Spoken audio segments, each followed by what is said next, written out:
Hello guys, welcome back to our channel Jadukundu blogs. চলে এসেছি আবার একটা নতুন ভিডিও নিয়ে। তো আজকে আমি তোমাদের সাথে শেয়ার করব ছানার বড়ার তরকারি। এদিকে দেখো দুধটা আমি বসিয়ে দিয়েছি, লেবু দিয়ে দিয়েছি যাতে দুধটা ভালো করে কেটে যায়।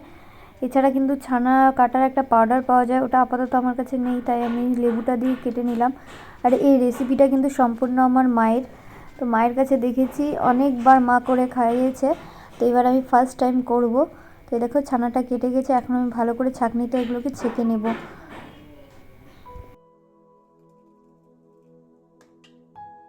এই দেখো এখন আমি কিন্তু ছানাটাকে ভালো করে লবণ, হলুদ আর চিনি দিয়ে ভালো করে যে মাখিয়ে নিচ্ছি। এর মধ্যে কিন্তু আমি পরিমাণ মতো আটা দিয়েছি, আটার পরিমাণ বেশি হলে কিন্তু ভালো লাগবে না খেতে।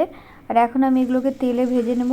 দেখো এক একটাকে বলের শেপ দিয়ে দিয়েছি, আর এখন এগুলোকে এক এক করে আমি ভেজে নেব।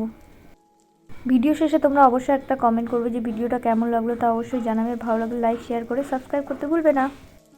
এই যে ছানার বড়া ভাজা হয়ে গেছে, এখন আমি জিরে, শুকনো লঙ্কা ফোড়ন দিয়ে দিচ্ছি। যেহেতু আমার কাছে তেজপাতা ছিল না, তোমরা তেজপাতাটা অবশ্যই দিবে।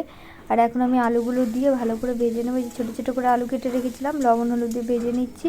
আবার এর মধ্যে আমি জিরে, আদা, শুকনো লঙ্কার পেস্ট দিয়ে দিলাম। এটা কিন্তু সম্পূর্ণ নিরামিষ রান্না, এটাকে ভালো করে কষিয়ে নেব। তারপরে কষানোর পরে কিন্তু জল অ্যাড করে দেবো। জল দেওয়ার পরে জলটা যখন একটু ফুটে আসবে, তখন কিন্তু আমি যে ছানার বড়াগুলো ভেজে রেখেছি সেগুলো দিয়ে দেবো। এই যে দিয়ে দেওয়া হয়েছে।